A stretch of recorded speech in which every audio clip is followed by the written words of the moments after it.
Indian international travel mart యొక్క inauguration అన్నది ఇక్కడ చేయడం జరిగింది. ఈ ట్రావెల్ మార్ట్లో పైకి 10కి పైగా కంట్రీస్ మరియు 20కి పైగా రాష్ట్రాలు వారి యొక్క టూరిజం సంబంధించి ఇక్కడ స్టాల్స్ ఏర్పాటు చేయడం జరిగింది. అలానే తెలంగాణ రాష్ట్రం కూడా వారి యొక్క స్టాల్ ఏర్పాటు చేసి తెలంగాణలో ఉన్న వివిధ పర్యాటక కేంద్రాలన్నీ కూడా ఇక్కడ ప్రమోట్ చేయడం మనం చూస్తూ ఉన్నాము. తెలంగాణ టూరిజం పాలసీ అన్నది మనము ఈ సంవత్సరము ఇవ్వడం జరిగింది.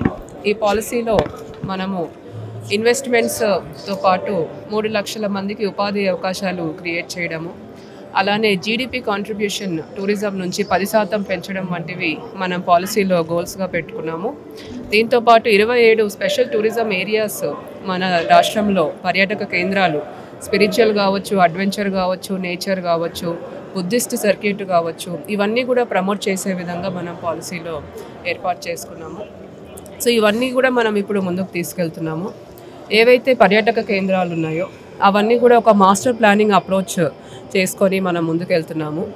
ఒక టూరిస్ట్ ఒక పర్యాటక కేంద్రంకి వెళ్ళినప్పుడు అక్కడ ఒక 10 నుంచి 15 వరకు యునిక్ యాక్టివిటీస్, యునిక్ ఎక్స్పీరియన్సెస్ టూరిస్ట్కి ఇచ్చే విధంగా ఈ మాస్టర్ ప్లాన్స్ అన్నది మనము చేయిస్తున్నాము.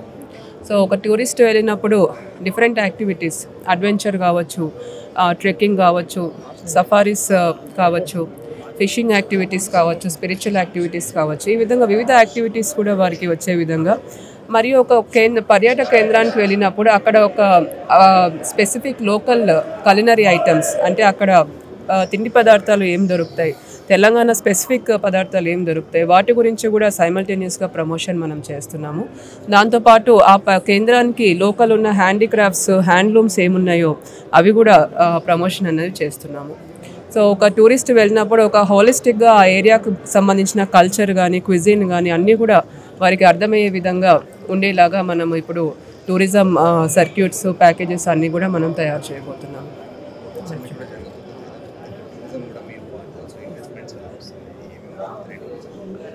సో మన టూరిజం పాలసీలో 2025 నుంచి 2030 వరకు కూడా 15,000 కోట్లు ఇన్వెస్ట్మెంట్స్ టూరిజం సెక్టర్లో వచ్చే విధంగా మనము ప్లాన్ చేయాలని పాలసీ డాక్యుమెంట్లో ఉంది. అయితే మొన్న టూరిజం కాన్క్లేవ్ జరిగినప్పుడు సెప్టెంబర్ 27 తారీఖున, అంటే ఒక 4-5 నెలలు పాలసీ వచ్చిన లోపే మనకు 15,000 కోట్ల వరకు కూడా ఇన్వెస్ట్మెంట్స్ మేము చేస్తామని కూడా మనకు ప్రైవేట్ సెక్టర్ వితిన్ 1 ఇయర్ లోపే మనకు ముందుకు రావడం జరిగింది. ఇప్పుడు వచ్చే తెలంగాణ గ్లోబల్ రైజింగ్ సమిట్లో కూడా చాలామంది ఇన్వెస్టర్స్ మన దగ్గర ఉన్న తెలంగాణలో ఉన్న టూరిజం పొటెన్షియల్, మన దగ్గర ఉన్న ఈజ్ ఆఫ్ డూయింగ్ బిజినెస్ అంతా కూడా అర్థం చేసుకొని ముందుకు వస్తున్నారు. చాలా మంచి ఇన్వెస్ట్మెంట్స్, మంచి టూరిజం ప్రాజెక్ట్స్ మన రాష్ట్రానికి రానున్నవి. Thank you.